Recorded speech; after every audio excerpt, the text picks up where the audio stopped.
Lugar pelo recorrente José Melo de Oliveira, doutor Marcelo Ribeiro.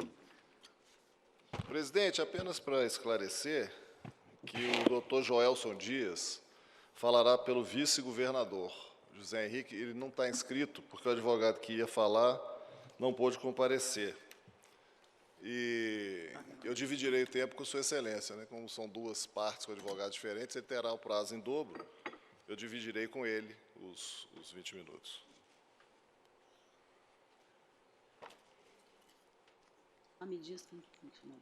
Pois não, doutor Marcelo, está com a palavra.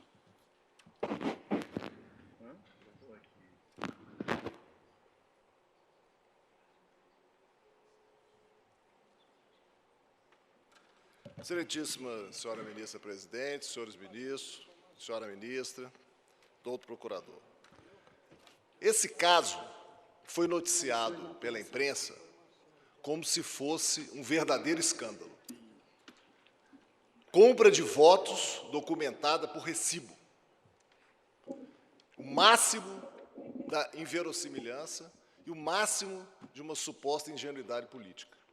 A pessoa teria comprado votos e exigido um recibo em troca. Seria um caso de cassação evidente, necessidade de cassação evidente. Mas o que se examinará aqui hoje, presidente, é exatamente o contrário. Nunca se viu, num processo, tanto abuso policial e tanto cerceamento de defesa como houve nesse caso. Qual é a acusação que é feita? A acusação é de que uma empresa foi contratada para fazer a segurança, um trabalho de segurança na Copa do Mundo 2014, que não teria feito esse trabalho e que o dinheiro destinado a essa empresa teria sido carreado para a campanha para a compra de votos. Essa é a acusação. Qual é a prova? Como se chegou a isso? Da seguinte maneira. Polícia Federal, alegando ter recebido uma denúncia anônima, compareceu a um evento da campanha. Essa denúncia dizia que iria ocorrer compra de votos nesse evento. Polícia foi lá, não verificou compra de voto algum. Mas recebeu uma nova denúncia de que em outro evento haveria compra de votos. Esse evento seria uma reunião de pastores evangélicos em relação à campanha. Muito bem. O que fez a polícia, então? Sem requisição do Ministério Público, sem acompanhamento judicial, disfarçou 2 agentes de pastores evangélicos que compareceram a esse evento, que tinha um quê de culto evangélico também, faziam orações, os policiais foram lá, ficaram rezando, etc. Não presenciaram novamente compra de votos. Isso é palavra deles próprios.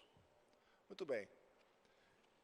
Apesar disso, resolveram abordar uma senhora, de nome Karine, que o motivo dessa abordagem era: ela estava trajando uma roupa de oncinha, uma estampa de oncinha. E isso era muito estranho para um evento com pastores evangélicos. Esse é o motivo declinado pelo policial. Ele disse mais: alguém tinha que ser abordado. E ela nós achamos melhor por causa da roupa de oncinha. Muito bem. Revistaram a senhora, encontraram com ela R$4.000. Que eu saiba, não é crime ter dinheiro no bolso. Mas disseram, então, que ela era suspeita e prenderam essa senhora. Muito bem. Em seguida, ainda afirmando não terem presenciado nenhuma compra de votos, verificaram que numa sala contígua ao salão principal onde se dava o evento, havia uma movimentação, que eles também não disseram ser de compra de votos. Invadiram esse local, revistaram a senhora que lá se encontrava.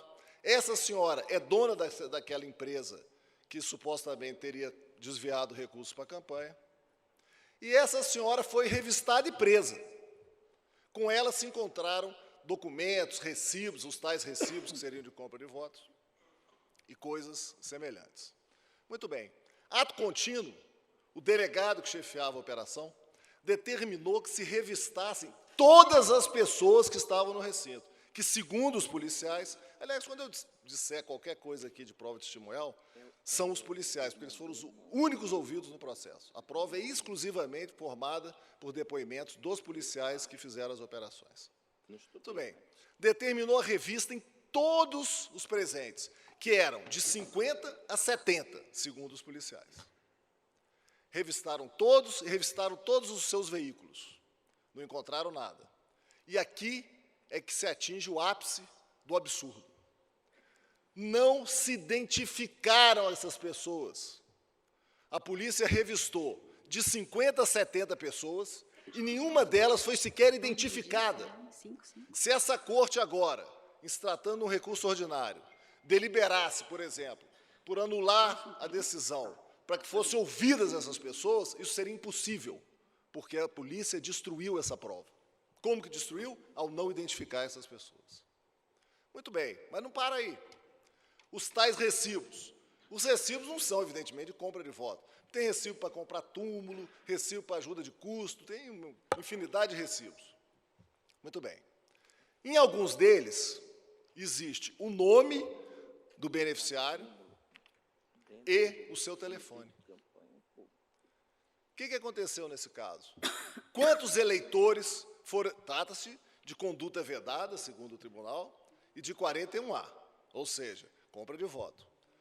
Quantos eleitores que venderam o seu voto foram identificados nesse caso? Nenhum. Nenhuma pessoa foi identificada. Quantos eleitores foram ouvidos? Nenhum. O que disse o tribunal a respeito disso? É inacreditável. Eu vou ler um trecho aqui para Vossas Excelências, porque senão vocês não vão acreditar no que eu estou dizendo. Vou ter que ler um trecho do acórdão.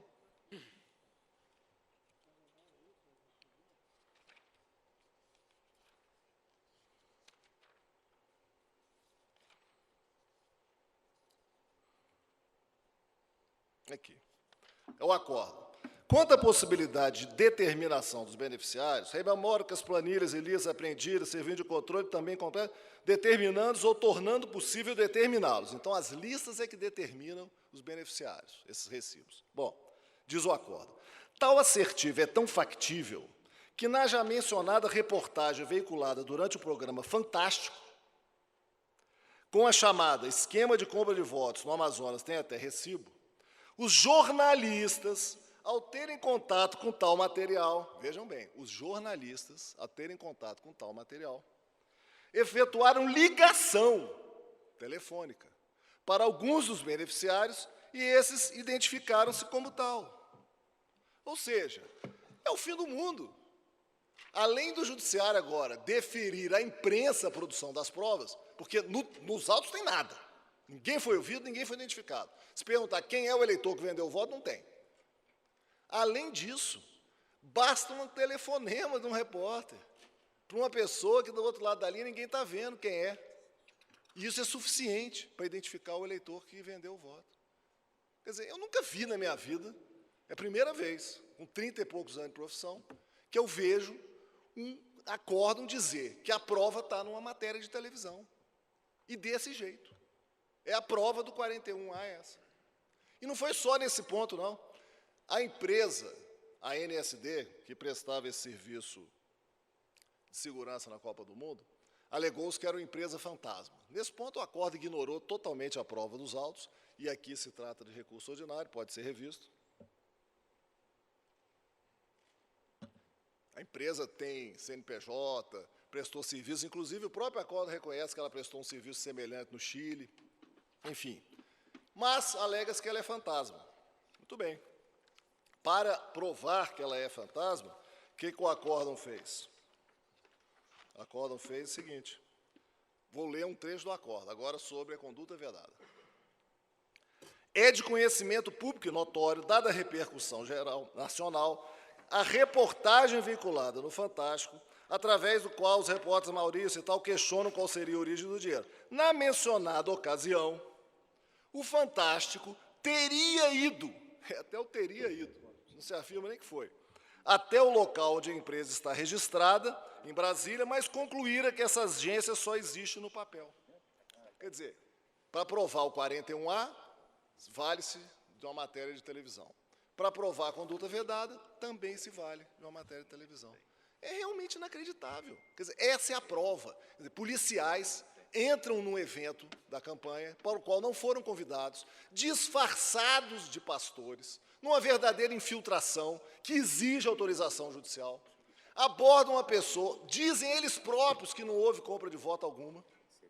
Apesar disso, abordam uma pessoa e a prendem porque ela tinha dinheiro, prendem a outra que também tinha dinheiro, pegam esses documentos todos, fazem um rol imprestável desses documentos, tem vários trechos desse rol, que diz assim, ó, primeiro, um gabinete de computador e um laptop que desapareceram, foram apreendidos e desapareceram. Segundo, em alguns trechos assim, documentos apreendidos, entre outros, né? Diz aqui, 14 recibos nos valores tais, tais e tais. 14 recibos. Quer dizer, que recibo é esse? Tem que ter uma descrição. Senão o Ministério Público pode perfeitamente colocar um recibo lá dentro. Perfeitamente. Ou a polícia, qualquer um. Não estou dizendo que foi feito isso, mas é possível. Por isso é que se exige, numa apreensão, que um rol seja feito com detalhe. Porque senão o documento pode ser substituído. Pediu-se, eminente presidente, a prova é essa. Agora, o governador requereu a produção de provas. Pediu que fosse ouvida a moça da oncinha lá, Carine Brito, que foi referida em todos os depoimentos policiais. Todos os depoimentos policiais. O tribunal indeferiu. Pediu perícia nesses recibos, recibos com caligrafias iguais, muita coisa estranha. Pediu uma perícia nos recibos, o tribunal indeferiu. Pediu que se oficiasse ao banco Bradesco, porque foram encontrados extratos bancários com Nair Blair, para que se verificasse se aqueles extratos são verdadeiros. O tribunal indeferiu.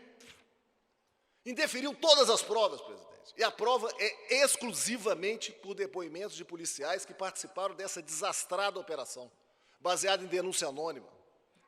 Doutor Marcelo, não sei se convencionaram algo diverso, mas já superamos 10 minutos. Certo. O doutor Joelson vai falar um pouco menos. Eu sou um pouco falador, né, presidente? O pessoal já percebeu. Fique à vontade, é só para fazer o registro. Prazer, eu agradeço. Mas, então, presidente, realmente é um caso escandaloso. Eu concordo. Quando se diz esse caso é um escândalo, eu concordo que é um escândalo. Quer dizer, se o judiciário placitar aqui que a imprensa agora é que produz prova, que para identificar uma compra de voto basta a imprensa telefonar para um eleitor, se o judiciário placitar que entrar numa reunião, imaginem 70 pessoas, quantos são, o volume de pessoas aqui talvez tenha 70 pessoas, talvez menos. Todas sendo revistadas, uma por uma. Isso é palavra do delegado. O acórdão diz, não foram todas revistadas. É palavra do delegado, está nos autos. Mandou revistar todo mundo, e todo mundo foi revistado. E não se identificar uma pessoa. O Ministério Público, com a devida vênia, afirmou, em relação aos eleitores que não foram identificados, não, eles não deveriam ser mesmo identificados, porque eles são copartícipes do ato ilícito e não teriam como ser ouvidos. Bom, isso destoa completamente do procedimento que se faz em todos os processos. Sempre que há uma acusação de 41A, é ouvido aquele que vendeu o voto. Sempre. Ou, no mínimo, identificado. Porque como é que eu posso cometer um crime se não tem a pessoa... Como é que eu posso comprar um voto e não se identificar quem vendeu? É o fim do mundo. Mas vamos admitir que isso fosse possível? Não é, mas vamos admitir que fosse possível. E aquelas 50, 70 pessoas que estavam no evento, onde foi apreendida essa documentação? Por que elas não foram identificadas? A própria polícia disse, nunca se acusou ninguém ali de ter vendido voto. Por que eles não foram identificados? Porque só interessavam uma versão. Aqui é o seguinte, ou o tribunal acredita na versão dos policiais, ou então não tem outra saída. Porque não existe outra versão, não tem como se provar outra versão, porque o tribunal indeferiu as provas que foram requeridas, a polícia destruiu a possibilidade de se fazer outro tipo de prova. Então, realmente é um caso que deixa qualquer um perplexo. Agora, há mais, presidente. Há ainda a questão do litisconsórcio necessário. O que aconteceu? Aqui o tribunal afirmou que estaria havendo compra de voto e conduta vedada. Bom, conduta vedada, com todo respeito, não pode nem, em tese, ter havido. Porque o que se afirma é que teria havido cessão de bens móveis ou imóveis em favor de candidatura, que é o inciso 1 do artigo 73. Essa conduta vedada não tem nada a ver com os fatos descritos. Se fosse verdadeiro, e não é, que uma empresa tivesse sido contratada para transferir o dinheiro para a campanha, isso poderia ser abuso, poderia ser corrupção, poderia ser muita coisa. Mas conduta vedada, não. Porque esse inciso que fala da cessão de bens móveis ou imóveis do poder público, está óbvio o que quer dizer. Quer dizer, pegar uma repartição pública, emprestar para fazer um evento de campanha, é coisa desse tipo, um automóvel, é coisa desse tipo. Tanto que isso não se aplica a valores, que no parágrafo 10º desse mesmo artigo há uma referência a valores que também não podem ser distribuídos gratuitamente e tal. Bem, não há conduta vedada. Mas a acusação é essa, e a condenação foi por isso. E é jurisprudência dessa Corte de que todos aqueles que participaram do ato ilícito, inclusive os servidores públicos, têm que constar no polo passivo da ação. Nesse caso aqui, há um coronel chamado Dan Câmara, que telefonou para Nair Blair, que é a presidente, dona da empresa, mandou um ofício solicitando que fosse prestado o serviço, participou da elaboração do projeto básico, teve uma atuação tão importante que, para condenar, o tribunal usou o ofício que ele assinou. Então, claro que ele teve participação importante, porque o próprio tribunal usou como prova. Muito bem. Ele não figurou no polo passivo. Alegou-se isso ao tribunal, falou, não precisa colocar todo mundo, basta os que estavam na inicial. Os que estavam na inicial fizeram muito menos do que ele e constaram. E aqui, então, era o caso de litisconsórcio necessário, que, não atendido, leva à extinção da ação, porque não se pode prorrogar o prazo para propor a ação. E haveria ainda muito mais, senhora presidente. Os autos são volumosos. Aqui... Mas o tempo falta é 4 minutos e 30 para encerrar o prazo em dobro. Tá, eu estou concluindo, então, presidente.